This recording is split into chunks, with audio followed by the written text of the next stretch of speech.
دینی مدارس زندہ باد، میرے مدارس زندہ باد، دینی مدارس زندہ باد، میرے مدارس زندہ باد۔ ایک مرتبہ میں نے سنا کہ ایک مشہور سیاستدان ہیں، انہوں نے یہ سوال کیا کسی عالم سے کہ یہ کیا وجہ ہے کہ مدرسوں سے کوئی سائنسدان پیدا نہیں ہوتا، مدرسوں سے کوئی ایسا شخص پیدا نہیں ہوا کہ جس نے کوئی نئی ایجاد کی ہو۔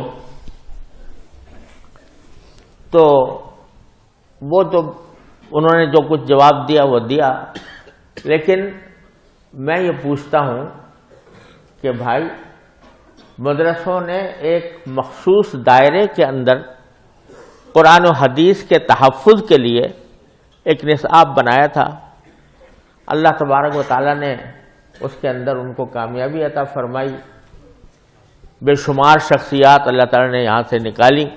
دارالعلوم دیوبند کے انار کے درخت کے نیچے سے جو تعلیم کا نور پھیلنا شروع ہوا تھا، اس نے پوری دنیا کو اپنے آغوش میں لیا۔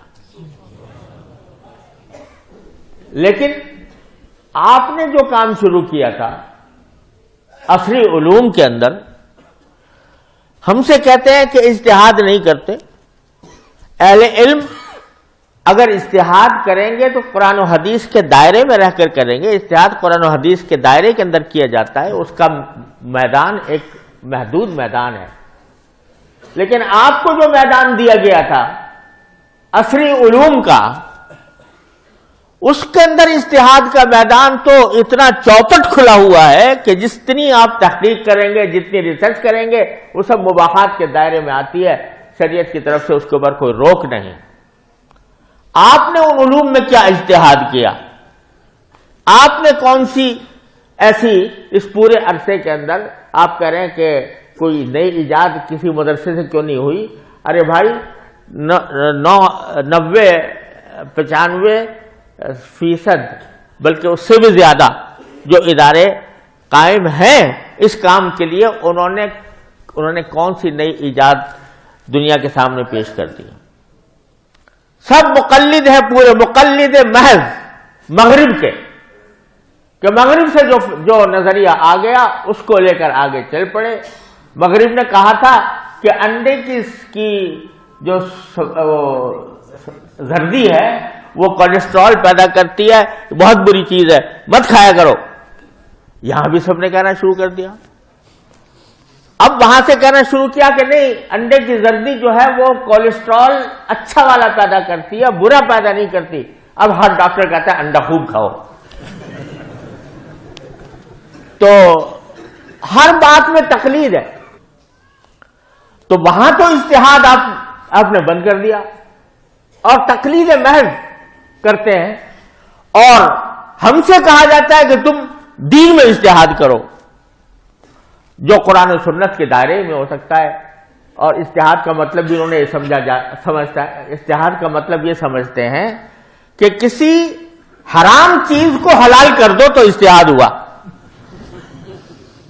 کسی حرام چیز کو جو ناجائز ہے شریعت میں، اس کو کہہ دو بھائی زمانے کی تبدیلی کی وجہ سے وہ حلال ہو گئی ہے، تو اجتہاد ہوا۔ اور اگر کوئی اجتہاد کے ذریعے کوئی اور حکم نکالے جو ان کی مرضی کے خلاف ہو، ان کی خواہشات کے خلاف ہو، تو کہتے ہیں اجتہاد تو ہوا ہی نہیں۔ کہتے ہیں زمانہ بدل گیا، لہذا زمانہ بدلنے کی وجہ سے احکام میں تبدیلی کرنی چاہیے اور محرمات کو بھی حلال کر دینا چاہیے۔ لیکن کسی ایسے مجتہد سے میں نے کبھی یہ نہیں سنا کہ بھائی یہ پہلے زمانے میں سفر جو ہوتے تھے وہ اونٹوں اور گھوڑوں پر ہوا کرتے تھے، پیدل ہوا کرتے تھے، بڑی مشقتیں اٹھانی پڑتی تھی، تو اس وقت تو اللہ تعالیٰ نے اجازت دی تھی قصر کرنے کی سفر کے اندر۔ آج تک کسی مجتہد عصر نے یہ نہیں کہا کہ آج کی جو سفر ہوتے ہیں اس کے اندر کوئی مشقت نہیں ہوتی، آدمی ہوائی جہاز میں بیٹھا اور 1 گھنٹے میں دوسری جگہ چلا گیا، اور وہاں آرام سے بیٹھا تھا، یہاں آ کے آرام سے بیٹھ گیا، لہذا اب قصر نہیں ہونا چاہیے۔ یہ اجتہاد کوئی نہیں کرتا۔ اجتہاد وہی ہوتا ہے کہ جس میں نفس کی خواہشات پوری ہوں.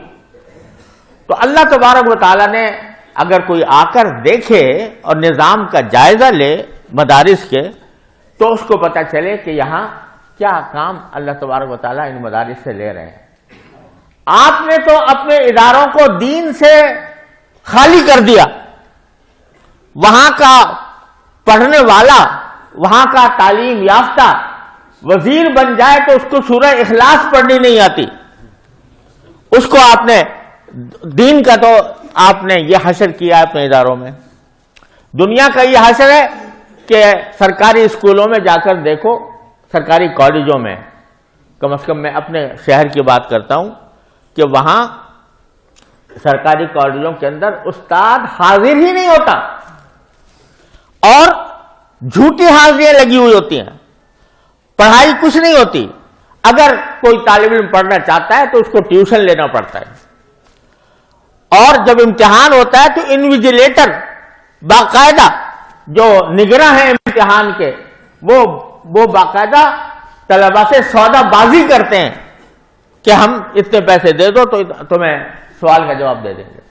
وہاں تو تم نے یہ حاصل کیا ہوا ہے.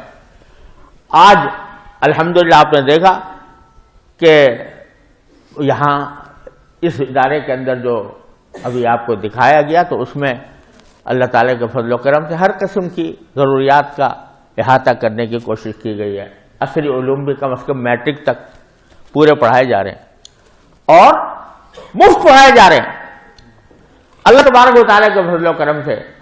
تو جو آپ کو کام کرنا تھا وہ اب انہوں نے اپنے ذمے لے لیا. تو اس کے باوجود اعتراضات کا ایک لامتناہی سلسلہ ہے جو مدارس کے خلاف چل رہا ہے. تو اللہ تبارک و تعالیٰ ان اعتراضات سے گھبرانا نہیں چاہیے. یہ اعتراضات جو ہیں ایک داعی حق کا زیور ہیں، اس کے گلے کا ہار ہیں. انبیاء کرام کو بھی یہ کہا گیا کہ انا لنراک فی صفاحۃ وانا لنظنک من الکاذبین. انبیاء کرام سے بھی یہ کہا گیا کہ جو کچھ تم کہہ رہے ہو اساطیر الاولین، یہ پرانے زمانے کی کہانیاں ہیں. لیکن انبیاء کرام اگر اس نعروں سے اور ان اعتراضات سے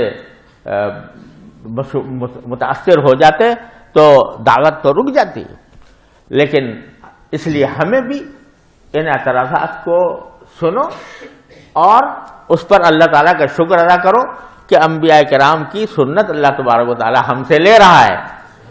اصل بات یہ ہے کہ اگر میں بلا تکلف کہوں تو اصل بات یہ ہے کہ دین کے احکام سے در حقیقت عداوت ہے.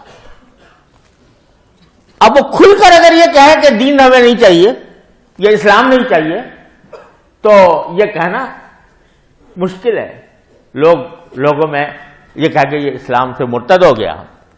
لہذا اسلام کے بجائے مولوی کو نشانہ بنایا ہوا ہے کہ یہ مولوی جو ہے یہ خراب ہے. دین تو بہت اچھا ہے لیکن مولوی نے خراب کر رکھا ہے. تو چلو تم دین کے لیے ڈھال بنے ہوئے ہو، دین کے لیے ڈھال بنے ہوئے ہو کہ اعتراض وہاں کرنا تھا، اس کے بجائے تم ڈھال بن گئے، تمہارے اوپر اعتراض ہو گیا. تو اللہ کا شکر ہے، الحمدللہ ہم اس پر اللہ تعالیٰ کا شکر ادا کرتے ہیں.